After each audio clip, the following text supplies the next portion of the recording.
and welcome to Emmy's Climate Finance Podcast series, created for institutional investors navigating climate risk. Right. In today's episode, we're looking at why today's hazard maps fail tomorrow's decisions. Yeah. Most physical risk assessments treat hazard as static. Exactly. In this podcast, we challenge that assumption by reframing risk as something that evolves unevenly and in ways that depend on the path of future warming. By focusing on how hazard intensity and frequency change across scenarios, it shifts the lens from where risk is today to how it unfolds over time. Right, yeah. The question is simple.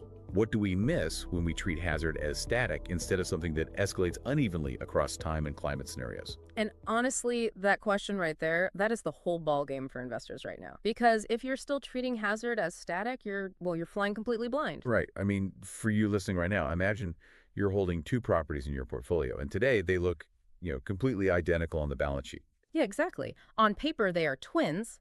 Same historical risk profiles, same zoning laws. Right. Maybe even the exact same insurance premiums. Yeah, but then you look under the hood at the math of forward-looking climate models, and you realize one of them is essentially a ticking time bomb, and the other is perfectly safe.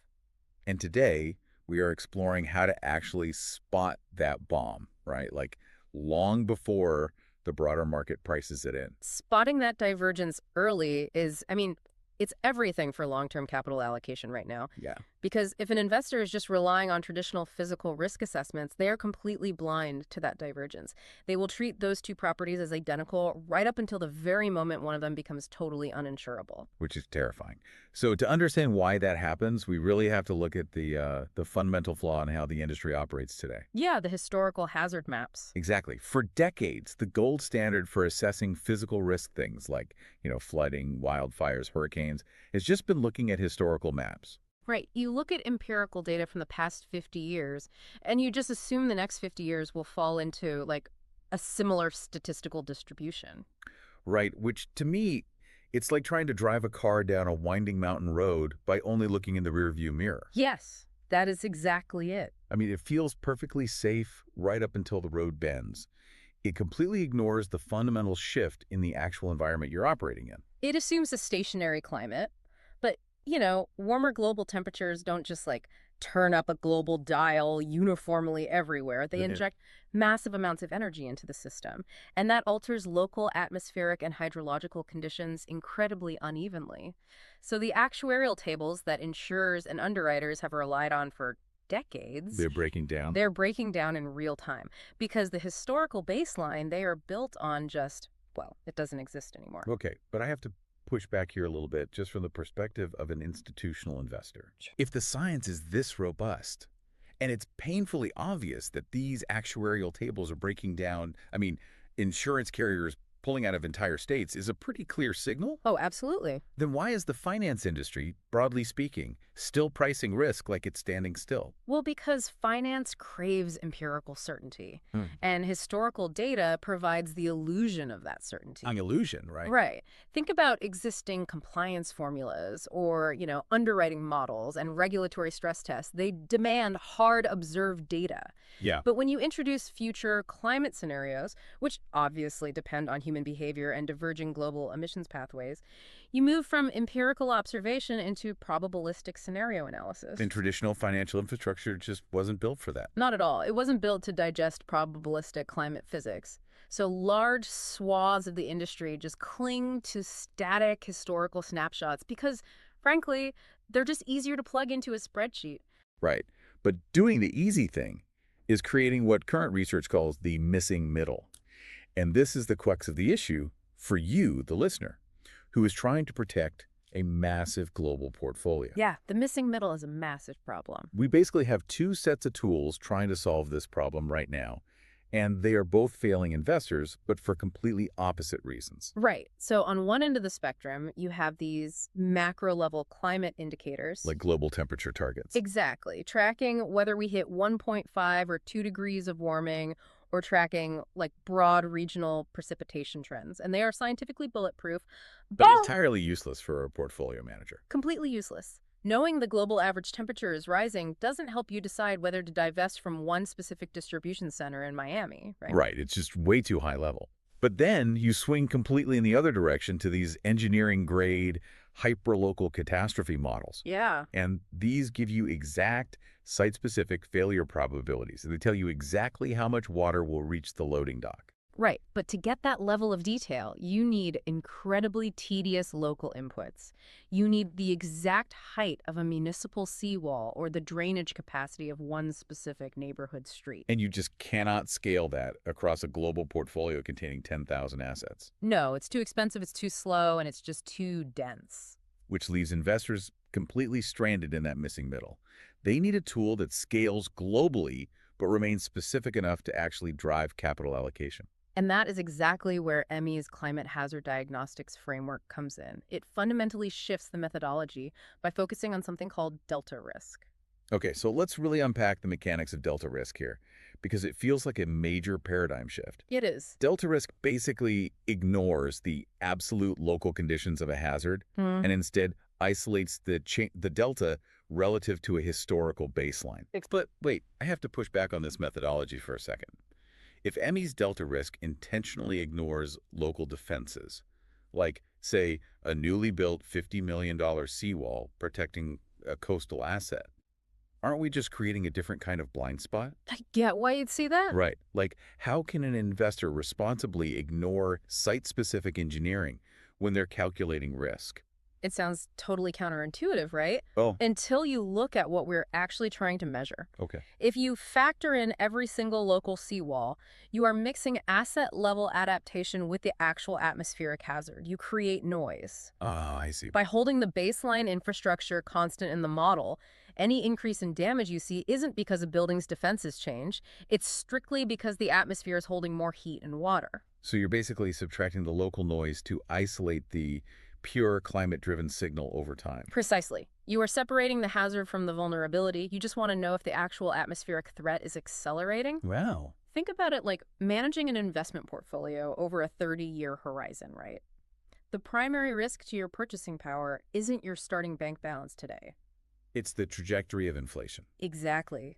Delta risk tracks the inflation of the climate hazard. That is such a great way to put it. So let's tie that back to our two identical properties from earlier. They have the same starting balance of, say, moderate flood exposure. Right. But the defining factor in their future is the emissions pathway. How does a high emissions pathway like RCP 8.5, how does that diverge from a low emissions pathway like RCP 2.6 in this model? Well, the emissions pathway dictates the amount of radiative forcing, which is just the extra heat trapped in our atmosphere. Right. That heat is the engine driving the delta. And because the Earth's climate system is so unbelievably complex, that extra energy doesn't distribute smoothly. It's uneven. Very uneven. It radically alters atmospheric circulation patterns, ocean currents, and moisture holding capacity in highly localized ways. So under RCP 8.5, Under RCP 8.5, the specific atmospheric shifts over property A might mean its hazard intensity absolutely skyrockets. Meanwhile, property B, which is maybe just a few hundred miles away, remains relatively stable just due to different wind and moisture patterns. so the emissions pathway is basically the throttle, and delta risk identifies exactly which assets are sitting directly in the path of that localized acceleration. That's exactly it. Okay, but if we are measuring this acceleration, how do we do it without conflating different types of threats? Because I know the framework explicitly separates severity from frequency. Yeah, you have to separate them because the physics of climate change impact them very differently. How so? Well, severity is how extreme the absolute conditions become. So, how high the storm surge reaches in inches, or the peak wind speed of a hurricane. Okay, and frequency. Frequency captures how often those damage-relevant thresholds are actually crossed. Okay, but if frequency is skyrocketing while severity stays relatively flat, how do we actually measure the financial impact of that? Because the research shows the response to warming is highly nonlinear, right? Yeah. Especially with flooding. It's just a terrifying mathematical reality for coastal real estate. I can imagine. Think about a 100-year flood. That simply means there is a 1% probability of that water level being reached in any given year. Right, 1%. But if the baseline sea level rises even a few centimeters, just a tiny bit, the threshold required for a standard run-of-the-mill storm to overtop defenses and cause severe damage drops dramatically. Oh, wow. So the severity of the absolute worst-case apocalyptic storm might only increase by a marginal fraction. But the frequency of a financially damaging flood crosses from a 1% probability to an annual occurrence. That is, wow. That changes the math entirely. Yeah. And we see the exact same compounding logic applied to wildfire risk too, don't we? It's not simply a matter of a fire burning at a higher temperature. No, not at all. Warmer ambient temperatures increase evaporation, which, dries out the available fuel load. Right, the brush and trees. Yeah. But you also have earlier spring snowmelts in a lot of critical regions, and that extends the duration of the dry season. Ah, so the window for fires gets wider. Exactly. Add in compounding multi-year drought conditions, and you aren't just looking at hotter fires. You are looking at significantly longer, persistent fire weather seasons. So the threshold for severe, uncontainable fire danger is crossed much more frequently. Much more frequently, and it stays crossed for months instead of weeks. This exposes a massive tension in how Wall Street traditionally views physical risk. Oh, massive. Because the finance industry is completely obsessed with tail risk. The catastrophic once-in-a-century hurricane that just wipes the city off the map. Right. Billions of dollars are spent modeling and hedging against tail risk. But doesn't this hyper-focus on the absolute worst-case scenario kind of blind us to chronic disruption? It absolutely blinds the market. Tail risk is an event you buy insurance for. Chronic disruption is an event that slowly bleeds the asset dry. Right. If you only look at the maximum severity of a potential hurricane, you might hedge your portfolio and feel totally secure.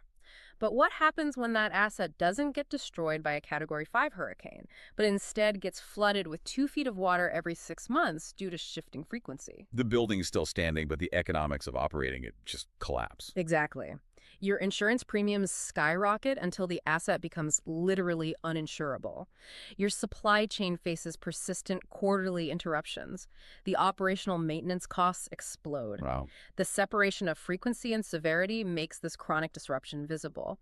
It forces an investor to look at the creeping high-probability risks that systematically destroy asset value rather than just sitting around waiting for a catastrophic tail event. Okay, so let's recap here. We know the static map is broken. We know we need to hold local infrastructure constant to measure the delta or the pure climate signal. Right. And we know we must separate the severity of an event from the frequency of its disruption. Exactly. So the next step is translating all of this meteorology into the language of capital. How does a portfolio manager actually take this framework and plug it into a financial model? So the bridge between the climate science and the financial model is a metric called average annual loss, or AAL. Okay, yeah. AAL, yeah. The framework takes those two dimensions we just discussed, the normalized severity of the hazard and the annual probability of it exceeding a financially damaging threshold, and mathematically combines them. So it blends severity and frequency together. Exactly. AAL represents the expected annual economic damage, expressed as a fraction of the asset's total value. Let's get really specific here because this is where the rubber meets the road. If I'm a risk officer and I'm using a standard value at risk, or VOR, model to calculate my maximum expected loss over a specific time frame, how does AAL actually integrate into that? Good question. Because traditionally, the probability curves feeding a VAR model are based entirely on historical data. Right. But by integrating an AAL that is derived from forward-looking emissions scenarios, you are dynamically shifting the underlying probability curves inside your VAR model. Oh, I see. You are taking the escalating frequency and severity from a scenario like RCP 8.5 and returning it into an expected loss fraction. You are mathematically proving to your risk committee that the tail of your risk distribution is getting fatter over time. And you are quantifying exactly how much fatter it's getting. Precisely. But there is a sort of golden rule established here that requires a major mindset shift. The true value of this diagnostic framework lies in prioritization, not prediction. Right. If you are managing a global portfolio of 5,000 warehouses, you cannot afford to wait for a hyper-local engineering model to tell you the exact dollar amount of water damage a single facility will suffer in the year 2050. It's just too slow. Way too slow. AAL functions as a rapid, scalable screening tool. It allows you to scan all 5,000 assets simultaneously and flag the specific locations where the physical risk trajectory is diverging dangerously from the baseline. Which uncovers some pretty incredible strategic blind spots. Oh, absolutely. Let's look at a scenario that challenges typical investment logic. Say you have two assets.